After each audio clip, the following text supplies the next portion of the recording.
Olá pessoal, tudo bem? Eu vou gravar essas aulas aqui retomando aquilo que a gente viu nos últimos dias sobre metrificação, fazendo um paralelo com aquele conteúdo antes de avançarmos um pouco mais. Então hoje, basicamente, eu vou retomar a teoria que foi apresentada na nossa última aula antes de estarmos nesse período de contenção do vírus Covid-19, né? E por conta disso, muito do que eu falar aqui talvez você até se recorde, mas é uma possibilidade de recapitular as aprendizagens antes da gente avançar para outros conteúdos. Então hoje, em tese, eu vou retomar o que é metrificação, que é a separação de um poema em sílabas poéticas. Aqui atrás de mim também tem uma estrofezinha do Gregório de Matos, né? Um poema do Gregório de Matos, sobretudo porque a gente já vai começar a abordar a literatura do Paz. Então, para não ficar lá para o finalzinho do ano, a gente já vai, nas nossas aulas, fazendo o trabalho com esses conteúdos. Então, quando eu falo em metrificação, eu estou falando da separação de um poema em sílabas poéticas. Em tese, o que eu devo considerar? A pronúncia. É claro que gramaticalmente aquela separação silábica que a gramática me ensina, ela vai ser também o norte, mas em tese a referência não vai se pautar apenas na separação gramatical, mas também na pronúncia que eu utilizo na hora de proclamar ou de declamar um poema. Retomando os tópicos, metrificação então se trata da contagem de sílabas não gramaticais, mas sílabas poéticas de um poema. Quando eu faço essa contagem, eu preciso considerar quantas sílabas cada verso vai me apresentar.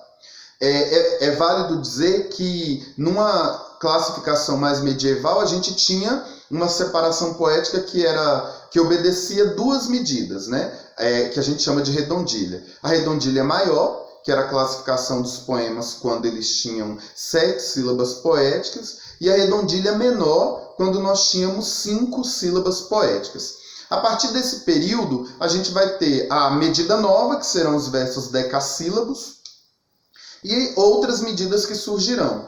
Com nomes muito pontuais e específicos, a gente vai ter, no poema clássico, a redondilha maior e menor, 7 sílabas e 5 sílabas, a medida nova, os versos decassílabos, e a gente vai ter os versos alexandrinos quando nós tivermos 12 sílabas poéticas. Essa é a classificação do verso. Já há um material postado no Classroom sobre essas medidas, que também foi entregue a vocês.